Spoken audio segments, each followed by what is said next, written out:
오늘 아침 우리에게 주실 하나님의 말씀 함께 찾아 읽겠습니다. 로마서 1장 1절에서 7절 말씀입니다. 신약성경 로마서 1장 1절에서 7절 우리 함께 교독하겠습니다. 예수 그리스도의 종 바울은 사도로 부르심을 받아 하나님의 복음을 위하여 택정함을 입었으니 이 복음은 하나님이 선지자들을 통하여 그의 아들에 관하여 성경에 미리 약속하신 것이라. 그의 아들에 관하여 말하면 육신으로는 다윗의 혈통에서 나셨고 성결의 영으로는 죽은 자들 가운데서 부활하사 능력으로 하나님의 아들로 선포되셨으니 곧 우리 주 예수 그리스도시니라. 그로 말미암아 우리가 은혜와 사도의 직분을 받아 그의 이름을 위하여 모든 이방인 중에서 믿어 순종하게 하나니 너희도 그들 중에서 예수 그리스도의 것으로 부르심을 받은 자니라. 다 같이 로마에서 하나님의 사랑하심을 받고 성도로 부르심을 받은 모든 자에게 하나님 우리 아버지와 주 예수 그리스도로부터 은혜와 평강이 있기를 원하노라. 아멘. 말씀을 전하도록 하겠습니다. 오늘 로마서에 있는 1장 1절에서 7절에 있는 말씀을 가지고 무엇이 세상을 변화시키는가, 무엇이 세상을 변화시키라는 제목으로 말씀 전하겠습니다. 사람들은 많이 얘기합니다. 무엇이 세상을 변화시키는가? 투표가 세상을 변화시킨다. 어떤 사람은 과학기술이, 정보통신기술이, 어떤 사람은 촛불이 세상을 변화시킨다. 일리가 있는 말씀입니다. 그런 것으로 세상이 지금 변화되고 있습니다. 그러나 우리가 예수님을 믿는 사람으로, 하나님을 믿는 사람으로서 무엇이 세상을 변화시키는가? 이렇게 대답할 수 있습니다. 복음이 세상을 변화시킨다. 복음만이 세상을 변화시키는 것입니다. 복음만이 세상을 진정으로 변화시킨다는 것입니다. 복음이 인생을 변화시킵니다. 죄 가운데 있는 인생이 복음을 만나면 인생이 변화된다는 것입니다. 복음이 세상을 만나면 세상이 변화된다는 것입니다. 복음에는 능력이 있기 때문에 그렇습니다. 믿으십니까? 우리나라가 어떤 나라였습니까? 130여 년 전에 이 조선 땅에 서양 선교사님들이 들어오시기 전에 우리나라는 어떤 나라였습니까? 산농공상, 상민과 천민이 있었고요, 머슴이 있었던 나라입니다. 남존여비 사상으로요, 남자는 귀히 여김을 받았고요, 여자들은 천히 여김을 받았습니다. 남자들이 먹고 남은 음식을 가지고 아낙네들이, 부녀자들이 저 부엌대기 저 구석에서 밥을 먹지 않았습니까? 우리나라가 그런 나라 아니었습니까? 각 마을마다 커다란 느티나무에다가요 새끼줄을 쳐놓고요, 금줄이라고 쳐놓고요, 돌을 쌓아놓고요, 성황당을 만들고 삼신당을 만들어 놨던 나라가 우리나라 아닙니까? 이렇게 바다와 가까운 어촌 마을들은요, 특히나 더 우상과 미신과 잡신을 섬기거나 막 그 마을마다 무슨 용왕제니 풍어를 기원하는 수많은 굿들이 일어났던 나라가 우리나라 아닙니까? 그러나 이 나라가 130여 년 전에 서양 선교사들이 복음을 들고 와가지고 복음을 전하게 되어서 이 땅이 이렇게 바뀌지 않았습니까? 우린 바로 이런 증거의 나라에 살고 있는 것입니다. 여러분, 헨리 데이빗 선교사를 아십니까? 호주 장로교에서 첫 번째로 한국 땅에 온 선교사입니다. 그는 25살 때 호주에 있는 사립학교 교장 선생님이셨어요. 여러분, 25살 때 벌써 사립학교 교장 선생님이니까 얼마나 머리가 뛰어나고 얼마나 엘리트입니까? 그러나 그가 그 사립학교 교장직을 내려놓고요, 저 조선, 알지도 못하는 조선 땅에 복음을 전하기 위해서 이 땅에 온 것입니다. 여러분, 혹시 이곳에 사립학교 교장 선생님 계십니까? 그만두고 갈 수 있습니까? 혹시 사립학교 교사 선생님 계세요? 안정된 직업 버리고 저 멀리 외국 땅에 갈 수 있습니까? 그러나 130년 전에 헨리 데이빗 선교사는, 복음에 사로잡혔던 그 사람은 이 땅에 왔다는 것입니다. 그가 여동생이랑 같이 왔습니다. 결혼하지 않고 와가지고 한국에 도착해 보니까 이미 언더우드와 아펜젤로 선교사님 계시는 거예요. 그 옆에 가서 열심히 한글을 배웠습니다. 그 당시에는 한글만 배우면 안 되고 한자도 배워야 됩니다. 한자를 배우고요, 한글을 배우고요. 그러나 이 사람이 얼마나 똑똑한지 4개월 만에 한글로 복음을 전할 수 있게 됐습니다. 얼마나 놀라운 일입니까? 그러면서 그가 결심했어요. 한양에는 이미 선교사가 와 있으니까 나는 저 경상도 쪽에 가서 복음을 전해야 되겠다. 그래가지고 그가 권서인과 조사, 한국인 조력자들과 함께 전도 여행을 떠납니다. 여동생과 함께요. 서울을 떠나가지고요, 과천을 지나서요, 안양을 지나서 수원을 지나서 공주로 내려갔다가 아마 추풍령을 넘어가지고 김천을 지나서 구미로에서 경상도까지 갔을 것입니다. 2개월이나 걸렸습니다. 그 전도 여행이. 무얼 타고 다녔겠습니까? 걸어 다녔죠. 그가 만나는 사람마다 잘 안 되는 한국말로 복음을 전하려고 얼마나 노력했습니까? 먹는 음식이 입에 맞았겠습니까? 잠자리가 얼마나 편안했겠습니까? 그가 2개월 동안 한반도를 지나가면서 그가 잠자리에 들기 전에 뭐라고 기도했겠습니까? 하나님, 이 조선 땅이 복음으로 변화되게 하여 주시옵소서. 이 조선 땅의 고을고을마다 하나님의 교회가 세워지게 해달라고 기도하지 않았겠습니까? 그의 기도가 있었기 때문에 이 땅이 변화됐다는 것입니다. 근데 그가 6개월 만에, 한국에 온 지 6개월 만에, 전도여행을 마치고 2개월 만에 부산에 도착했는데 몸이 안 좋기 시작한 거예요. 병에 걸린 겁니다. 그 당시에 한국에 폐렴과 천연두가 많아서, 천식과 폐렴, 천연두가 많았는데 그 천연두에 걸리고 만 겁니다. 약 한 번 제대로 써보지도 못하고 하나님의 부르심을 받게 됩니다. 여러분, 6개월 만에 하나님의 부르심을 받고 하나님 나라에 가게 됩니다. 이 얼마나 허망한 일처럼 보입니까? 이 소식이 호주 장로교회에 전해진 것입니다. 호주 장로교회가 다 들고 일어났어요. 어떻게 우리가 좀 전에 보냈던 헨리 데이비스 선교사가 저 조선 땅에서 순교할 수 있는가 하면서 막 호주 장로교회들이 막 눈물을 흘리면서 다 한자리에 모였습니다. 그러면서 그들이 이렇게 결정했습니다. 더 많은 청년들을, 더 많은 젊은이들을 저 조선 땅에 보내자. 헨리 데이비스 선교사가 순교하고 난 다음에 40년 만에 78명의 호주 청년들이, 호주 젊은이들이 복음을 들고 이 땅에 오게 됐습니다. 한 사람으로 말미암아 더 많은 청년들이 오게 된 거예요. 복음을 들고 이 땅에 들어오게 된 것입니다. 경상도만 그렇습니까? 여러분, 엘리자베스 요한나 셰핑이라고 아십니까? 여자 선교사입니다. 독일에서 태어났어요. 근데 어릴 때 미국으로 이민 갔습니다. 근데 32살 때 미국 장로교 선교사로 여자의 몸으로 결혼도 하지 않고 이 조선 땅에 오게 됩니다. 그가 저 전라도 쪽에, 광주와 저 전라도 쪽에 나병 환자들과 고아들을 섬기기 위해서요, 그 젊은 그 미국 독일 처녀가 그곳에서 봉사했다는 것입니다. 자기의 이름을 서서평이라고 바꿨습니다. 이름이 셰핑이니까 한국 사람들이 부르기 편하게 서서평이라고 이름을 바꾸고요, 검은 치마와 흰 저고리를 입고 그 고아들과 가난한 자들과 함께 먹고 살면서 그들을 섬겼다는 것입니다. 그들이 있었기 때문에 저 전라도에 복음이 전해졌다는 것입니다. 이 인천은 어떻습니까?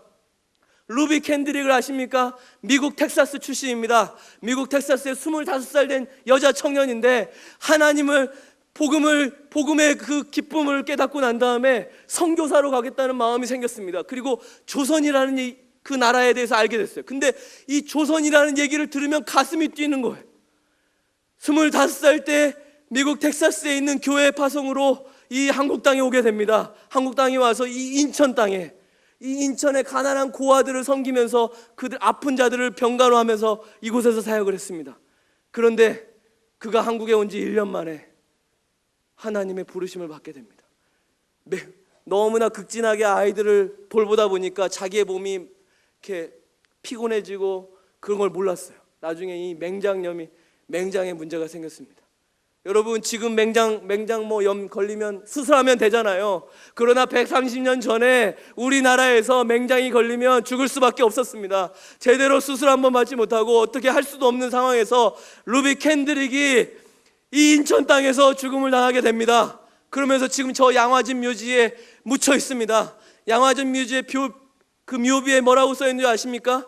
그가 한국에 와가지고 미국 교회에 선교 편지를 썼습니다. 한국 사람이 얼마나 친절한지 이 땅에 토마 선교사가 와서 대동강변에서 순교했다는 이야기를 편지를 쓰면서 제일 마지막에 이렇게 썼습니다. 나에게 1000개의 목숨이 있다면 이 모든 것을 다 이 조선 땅을 위해 바치겠다. 그랬던 25살의 여자 청년의 그 지금 묘지 앞에 묘비에 그 문이, 그 묘비 문 앞에 이렇게 기록되어 있습니다. 1000개의 영혼이 1000개의 목숨이 있을지라도 이것을 다 이 조선 땅을 위해 바치겠다. 이들의 헌신과 복음에 전한 열정과 선교로 말미암아서 이 땅이 변화됐다는 것입니다. 루비 캔드릭 때문에 텍사스에 있는 교회들에서 내가 조선 땅에 가겠습니다, 내가 루비 캔드릭을 위해서 내가 조선 땅에 가겠습니다 라고 선교를 헌신했던 20명의 청년들이 나타났다는 것입니다. 바로 우리는 복음으로 변화되었던 이 조선 땅에 살고 있는 것입니다. 이 땅에 우리가 바로 이 역사적인 자리에 있는 것입니다.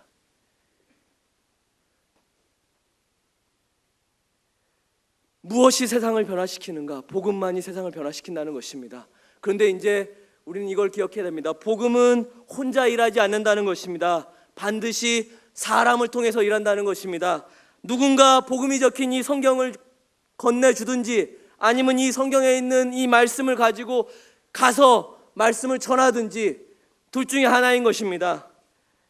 복음은 항상 사람을 통해서 일한다는 것입니다. 이제 질문이 바뀌어야 됩니다.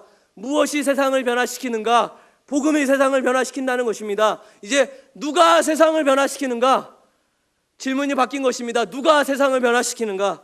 로마서 1장 1절에서 7절에 있는 말씀을 통해서 사도 바울을 볼 수가 있습니다. 사도 바울이 어떤 사람이었습니까? 복음에 사로잡혔던 그 사람이 저 소아시아와 발칸반도와 로마 땅, 유럽 땅에 복음으로 말미암아 세상을 변화시켰던 사람 아닙니까? 오늘 사도 바울을 통해서 누가 세상을 변화시키는지 우리는 이 본문 말씀을 통해서 알 수 있다는 것입니다. 1장 1절에 이렇게 말합니다. 예수 그리스도의 종 바울은 사도로 부르심을 받아 하나님의 복음을 위하여 택정함을 입었으니, 이 말은 다른 표현을 이렇게 말합니다. 헬라어 원문에 보면 이렇게 된 겁니다. 바울을 놔두고요, 예수 그리스도의 종 바울, 사도로 부르심을 받은 바울, 하나님의 복음을 위하여 택정함을 입은 바울. 이 말은 무슨 말입니까?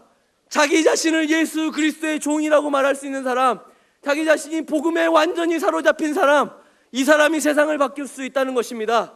누가 세상을 바꿀 수 있는가? 누가 세상을 변화시키는가? 바로 복음에 사로잡힌 자가 세상을 변화시킨다는 것입니다. 믿으십니까? 복음에 사로잡힌 자가 세상을 변화시킬 수 있다는 것입니다. 사도 바울은 로마서를 기록했습니다. 한 번도 가보지 않는 로마 땅에 이 로마서를 기록했습니다. 이 로마서에 기록된 이 복음의 진수를 여러분 얼마나 알고 계십니까? 여러분 얼마나 진지하게 이 로마서를 처음부터 끝까지 읽어보셨어요? 이건 편지입니다. 여러분 군대에 있는 자녀가 편지를 보냈어요. 그 편지를 한 2줄 읽다가 피곤하니까 내일 읽어야지. 한 3장 보냈는데 한 장 읽고 내일 밥 먹고 시간 날 때 읽어요. 이렇게 읽으십니까? 아니잖아요. 아들이 보낸 편지인데 얼마나 순식간에 다 읽잖아요. 여러분 이 바울이 이 로마서를 기록할 때 이 로마서가 로마 성도에게 전해지면 로마에 있는 성도들이 나의 편지를 읽을 것이다. 나의 편지를 읽으면서 누구를 만날 것인가? 복음의 진수 되시는 예수 그리스도를 만나게 될 거라고 이 로마서를 기록하지 않았겠습니까? 그래서 이 바울의 머릿속에 있는 예수 그리스도의 이 보화, 가장 존귀하고 고귀한 이 예수 그리스도를 전하기 위해서 그가 심혈을 기울여서 대필가인 더디오에게 이 로마서를 기록하라고 자기는 이렇게 말을 합니다. 그럼 더디오가 옆에서 쓰지 않았겠습니까? 여러분 바울의 머릿속에 복음이 가득 들어 있었다는 것입니다. 복음에 사로잡혀 있었다는 거예요. 복음의 진수가 있었다는 거예요. 예수 그리스도의 종 바울은으로 시작해가지고 지혜로우신 하나님께 예수 그리스도로 말미암아 영광이 세세토록 있을지어다 아멘으로 끝나는 이 로마서의 이 1장부터 마지막까지 16장 27절까지에 있는 말씀, 그리고 로마서 10장 13절 누구든지 주의 이름을 부르는 자는 구원을 얻으리라 라고 말씀하시는 이 로마서 복음의 진수를 로마의 성도들에게 보냈다는 것입니다. 로마에 있는 성도들이 이 편지를 받고 처음부터 끝까지 다 읽어보지 않았겠습니까? 우리가 얼마나 이 복음을 알고 있습니까? 우리가 알고 있는 예수님은 어떤 분입니까? 사도 바울이 만난 예수님, 사도 바울이 만난 부활하신 예수님, 살아계신 하나님, 그가 알고 있는 예수 그리스도의 크기가 저 태평양 정도라 한다면 우리는 혹시 인천 앞바다 정도밖에 아는 그 정도 수준 가지고 우리가 이 땅을 살아가고 있지 않습니까? 바울은 그렇게 크고 넓고 깊은 예수 그리스도를 만끽하고 있는데 나는 저 인천 앞바다, 저 월미도 앞에 있는 그 앞바다 정도의 예수님을 알고 내가 마치 다 아는 것처럼 혹시 그렇게 교만하게 살고 있지 않습니까? 우리가 얼마나 이 복음의 크기와 깊이와 넓이를 알고 있습니까? 만약 우리가 사도 바울만큼 예수님을 알고 있다면 우리는 어쩌면 사도 바울처럼 똑같이 살아야 될 것입니다. 사도 바울의 머릿속에 예수 그리스도 복음의 진수가 깨닫게 되니까 세상에 있는 모든 지식, 지금까지 배웠던 모든 것들을 뭐라고 말했습니까? 배설물처럼 버렸다 했습니다. 하나님을 아는 지식, 예수 그리스도를 아는 지식, 성령 하나님을 아는 지식이 가장 고귀하고 보배롭고 존귀한 거라고 사도 바울이 그렇게 말하고 있지 않습니까? 우리는 질그릇과 같은데 우리 안에 보배이신 예수가 있다고 말하지 않습니까? 우리가 그렇게 살고 있습니까? 바울은 부활하신 예수님을 만난 사람입니다. 여러분, 요한계시록에 이렇게 말합니다. 예수 그리스도는 어린 양이면서 동시에 유다 지파의 왕으로 오시는 왕의 지파인 유다 지파에 오시는 만왕의 왕, 사자와 같은 분이 바로 예수님입니다. 예수님은 어린 양이면서 동시에 만왕의 심판주가 되시는 분이 우리 예수 그리스도입니다. 내가 알고 있는 분은 맨날 십자가에 매달려 계시는 예수님만 생각하십니까? 그게 아니라는 거예요. 나에게 어린 양이면서 나에게 친구가 되시고 나에게 포도나무가 되시고 나에게 생명의 빵이 되시고 생명의 떡이 되시고 나에게 영원한 목마르지 않는 샘물이 되시고 나의 마지막 날에 만왕의 심판의 주로 오시는 분이 바로 예수 그리스도라는 것입니다. 사도 바울은 그것을 다 알고 있었다는 것입니다. 이렇게 말합니다. 2절에 이 복음은 하나님이 선지자를 통하여 그의 아들에 관하여 성경에 미리 약속하신 것이라. 복음이 뭡니까? 감추어져 있다가 하나님의 이 계시의 비밀이 예수 그리스도 말미암아서 이 복음의 비밀이 드러났다는 거예요. 이제 이 예수 그리스도로 말미암아 하나님의 비밀의 계시가 드러났다는 것입니다. 그의 아들에 관하여 성경에 미리 약속하셨다는 거예요. 구약 성경으로부터 계시되었던 예언되었던 예수 그리스도, 그 예수 그리스도로 말미암아 우리가 참된 구세주를 만났다는 거 아닙니까? 3절 4절에 그의 아들에 관하여 말하면 육신으로는 다윗의 혈통에서 나셨고 성결의 영으로는 죽은 자들 가운데서 부활하사 능력으로 하나님의 아들로 선포되셨으니 곧 우리 주 예수 그리스도시니라. 뭐라고 말합니까? 그는 구약 성경에 능통했던 자입니다. 육신은 다윗의 혈통, 왕의 혈통으로 나셨고 성결의 영으로는 죽은 자들 가운데서 부활하사 능력으로 하나님의 아들이로 선포되셨으니 곧 우리 주 예수 그리스도시니라. 여러분 믿으십니까? 하나님께서 살아계신다는 걸 믿으십니까? 예수님께서 만왕의 왕이시고 나의 주인이 되시다고 믿으십니까? 사도 바울은 그 복음에 사로잡혔다는 것입니다. 그 예수 그리스도에 사로잡혔던 사람. 여러분의 자녀들이 복음에 사로잡히길 바랍니다. 복음이 먼저입니다. 존 칼빈도 이렇게 말했습니다. 경건이 먼저요, 그 다음 학문이라고 했습니다. 하나님을 아는 것이 더 가장 지혜롭다고 말하지 않습니까? 성경에서도. 여러분의 자녀들이 복음의 사람이 먼저 되게 하십시오. 그 다음에 세상의 것들을 배우게 하십시오. 복음의 사람이 되지 않았는데, 예수님을 믿지도 않는데 세상의 쓰레기 같은 지식으로 머릿속에 집어넣으려고 하지 마십시오. 여러분이 다 보고 있지 않습니까? 매스컴을 통해서. 세상의 도덕적인 기준에도 도달하지 못하면 국무총리도 할 수가 없습니다. 여러분, 복음의 사람이 되면, 말씀의 사람이 되면, 예수 그리스도를 믿는 신앙인이 되면 그의 마음 가운데 하나님께서 꿈을 주시고 비전을 준다는 것입니다. 공부하지 말라고 해도 여러분의 자녀들이 그 꿈을 발견하면 공부하게 될 것입니다. 여러분의 자녀들이 이 선두교에 나와서 복음을 알게 하게 하시고 예수님을 만나게 하십시오. 이번에 성경학교 수련회가 있습니다. 그곳에 다 참석시키세요. 그래서 예수님을 만나게 하십시오. 세상에 쓰레기 같은 지식을 넣는다고 시간 낭비하게 하지 마십시오. 예수님을 먼저 만나야 그 다음에 공부하는 이유를 알게 됩니다. 그러면 하나님이 지혜도 주세요. 영어를 배워야 되면 언어에 대한 달란트도 주신다는 것입니다. 제가 4년 만에 인도네시아 말로, 인도네시아 성경 어디든 펴서 복음을 전할 수 있게 됐습니다. 이건 저 잘난 게 아니고요, 하나님께서 그렇게 지혜를 주신다는 거예요. 청소년 한 300~400명이 천막을 쳐놓고 다 집회에 모여 있습니다. 거기에 가가지고 제가 어떻게 인도네시아 말로 1시간 반, 2시간만 어떻게 설교를 할 수 있습니까? 제 능력으로 하는 게 아니라 하나님께서 지혜를 부어주신다는 것입니다. 그렇게 해서 막 역사가 일어나는 거예요. 여러분, 하나님의 지혜에 사로잡힌 아이들이 되게 하십시오. 복음의 사람이 먼저 되게 하십시오. 믿음의 사람이 된 다음에 세상의 학문이 필요한 것입니다. 누가 세상을 변화시키는가? 복음에 사로잡힌 자들이 세상을 변화시킨다는 것입니다. 복음에 사로잡혀 계십니까? 아니면 세상 것에 사로잡혀 계십니까? 여러분의 마음 가운데 예수 그리스도로 말미암아서 그것 때문에 내가 예수 그리스도의 종이라고, 내가 복음에 사로잡힌 사람이라고, 내가 예수쟁이라고 말할 수 있습니까? 쟁이란 말은 좋은 말이잖아요. 전문가라는 뜻 아닙니까? 많은 우리 70년대, 60년대 많은 사람들이 복음에 사로잡혀서 예수쟁이라고 불렀습니다. 왜 지금은 예수쟁이란 말이 없습니까? 내가 정말 복음에 사로잡혔다면 예수쟁이란 말을 들을 수 있어야 됩니다. 그 사람이 세상을 변화시킬 수 있습니다. 5절에 이렇게 말합니다. 5절 6절에 그로 말미암아 우리가 은혜와 사도의 직분을 받아 그의 이름을 위하여 모든 이방인 주서 믿어 순종하게 하나니 너희도 그들 중에서 예수 그리스도의 것으로 부르심을 받은 자니라. 누가 세상을 변화시키는가?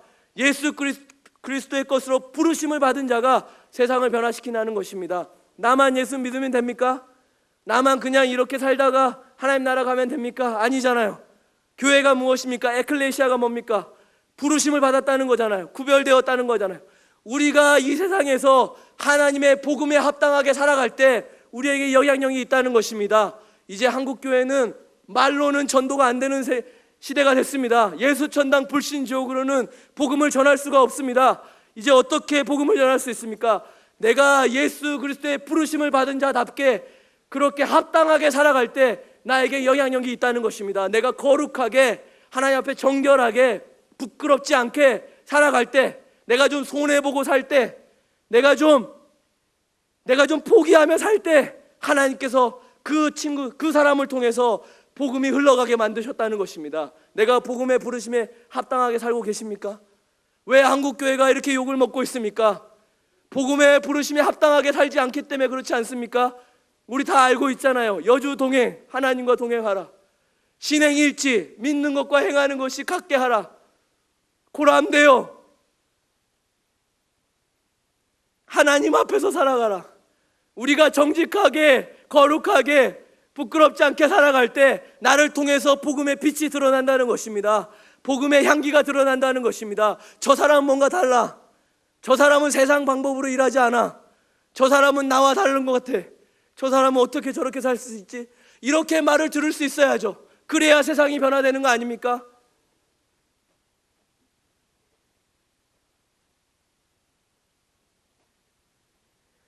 복음의 부르심을 받았다면, 내가 복음의 부르심을 받았다면 나의 부모와 나의 형제와 내 친척들을 변화시킬 수 있어야죠. 내가 예수님 믿는 사람으로 그렇게 살아갈 때 나의 부모가 바뀌고 내 친척들이 바뀐다는 것입니다. 저희 부모님은 예수님 믿었어요. 아직 저희 큰아버지, 인천에 저희 큰아버지 사십니다. 저희 안암동에도 큰아버지 사십니다. 제가 계속해서 저희 기도 편지를 보내드려요. 저를 통해서라도 예수 그리스도, 이 기도 편지 가운데 있는 예수 그리스도, 그거를 만나게 하려고 지금 그렇게 제가 올 때마다 찾아뵙고 인사드리고 합니다. 여러분 각자 각자의 부르심의 자리에서 여러분이 복음에 합당하게 살아갈 때 여러분을 통해서 복음이 흘러가게 된다는 것입니다. 7절에 이렇게 말합니다. 로마에서 하나님의 사랑하심을 받고 성도로 부르심을 받은 모든 자에게 하나님 우리 아버지와 주 예수 그리스도부터 은혜와 평강이 있길 원하노라.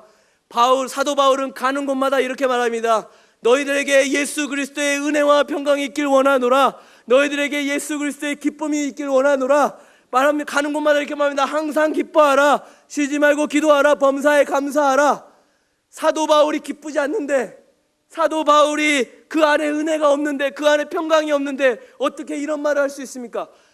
아니요. 그의 마음 가운데 예수 그리스도로 말미암아서 은혜와 평강이 흘러넘치기 때문에 그걸 말할 수 있다는 것입니다. 예수 그리스도 때문에 기쁨이 흘러넘치기 때문에 너희도 나와 같이 되라라고 말하지 않습니까? 너는 나를 본받으라라고 말하지 않습니까? 너희도 나처럼 기뻐하라고 말하지 않습니까? 매를 맞고요, 돌로 죽을 뻔하기도 하고요, 배가 파손되기도 하고요. 그럼에도 불구하고 그 안에 있는 이 복음의 기쁨, 예수 그리스도로 말미암은 이 구원의 기쁨을 빼앗아갈 수가 없다는 것입니다. 감옥에 갇혀도 그 복음의 기쁨이 흘러나왔다는 것입니다. 누가 세상을 변화시키는가? 복음의 기쁨에 사로잡힌 자가 세상을 변화시킨다는 것입니다. 여러분의 삶이 복음의 기쁨에 사로잡히시기 바랍니다. 오늘 주일날 이렇게 나왔어요. 주일날 쉬어야 되는데, 축구 경기도 봐야 되는데, 여러분 내일 월요일날 출근해야 됩니다. 얼굴에 짜증난 얼굴로 출근하시겠어요? 피곤한 얼굴로 가시겠어요? 아니면 밝게 웃으면서 가시겠어요? 직장에 갔어요. 학교에 갔어요. 막 웃는 거예요. 너무 좋아가지고 어쩔 줄 몰라 하고 있으면 옆에 있는 동료가 물어봅니다. 아니 자네 무슨 좋은 일 있었나? 자네가 이 나의 기쁨을 어떻게 알겠나? 자네가 이 나의 이 기쁨을 어떻게 알겠나? 자네도 그거 알고 싶으면 선두교회 나와봐. 자네도 그걸 알고 싶으면 예수 그리스도를 만나봐. 자네도 그걸 알고 싶으면 복음의 기쁨을 알아봐. 이렇게 말할 수 있어야 그 직장이 변화되지 않습니까? 나에게 기쁨이 없는데, 나에게 이 복음의 감사가 없는데, 예수 그리스도 때문에 만족하지 못하고 있는데 내가 어떻게 세상을 변화시킬 수 있다는 것입니까? 다윗이 이렇게 말합니다. 주는 나의 목자시니 내게 부족할 것이 없음이로다. 여러분, 예수님 때문에 부족한 게 없다고 생각하십니까? 예수님만 한 분만으로 충분하십니까? 예수님 한 분이면 충분합니다. 믿으십니까? 예수님에 사로잡히면 그것으로 부족할 것이 없는 것이 바로 사도 바울의 인생이었고 사도 바울의 삶이었던 것입니다. 우리 모두가 다 그런 삶을 살아야 되지 않겠습니까? 이렇게 말하는 사람들이 이렇게 말합니다. 아니, 예수님을 믿으면 세상의 즐거움을 다 포기해야 된대요. 세상의 기쁨을 다 포기해야 돼. 술 마시고 담배 피고 이런 세상의 즐거움, 그게 얼마나 즐거운데 그걸 다 내려놓으란 말인가? 여러분, 예수 그리스도가 주는 기쁨을 감히 그것에 비교합니까? 우리가 예수님 믿는 것 때문에 천국의 기쁨을 맛보고 이 땅에 살아가는데 이 세상이 잠깐 주는 그 기쁨 가지고 감히 예수님이 주시는 하나님 나라의 천국의 기쁨을 감히 세상이 주는 기쁨과 바꿀 수 있습니까? 세상이 주는 기쁨을 버리십시오. 그보다 30배, 60배, 아니 감히 측량할 수 없는 하나님의 기쁨을 맛보게 될 것입니다. 여러분, 제가 사역하는 인도네시아 다약 종족은요 10년 전만 해도 달력이 없었습니다. 달력이 없었어요. 달력이 없으니까 이날이 무슨 날인지 알지도 못했습니다. 맨날 아침에 일어나면 산에 가서 고무나무가 있어요. 고무나무 채취하면서 고무액을 채취해가지고 삽니다. 여러분, 그랬던 마을에 복음이 전해지고 예수님을 알게 됩니다. 전기가 들어오지 않는 마을에 그 호롱불을 하나 켜놓고요 앉아가지고요 하나님의 말씀을 배웁니다. 그들이 말씀을 배우고 얼마나 기뻐하는 줄 아십니까? 예수님이 오병이어의 기적을 일으키시는 그 예수님을 전할 때 그들이 얼마나 기뻐하는 줄 아십니까? 그들이 예수님을 얼마나 그 마음 가운데 영접하시는 줄 아십니까? 우리는 지금 왜 이렇습니까?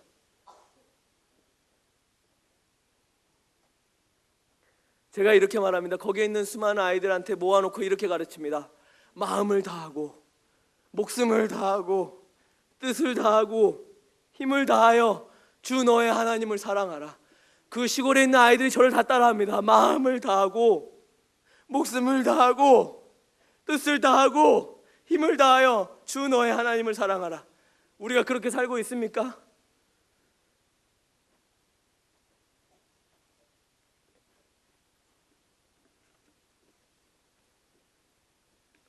말씀을 맺겠습니다. 무엇이 세상을 변화시키는가? 바로 예수 그리스도의 소식, 복음이 세상을 변화시킨다는 것입니다. 이제 그리고 이렇게 질문해야 됩니다. 누구를 통해 세상을 변화시키는가? 누가 세상을 변화시키는가? 복음에 사로잡혀 자신을 종이라고 부를 수 있는 자, 복음의 부르심에 받아 복음에 합당하게 살아가는 자, 삶으로서 예수님을 드러내는 자, 예수님을 닮아가는 자, 그리고 복음의 기쁨을 흘려보내는 자가 세상을 변화시킨다는 것입니다.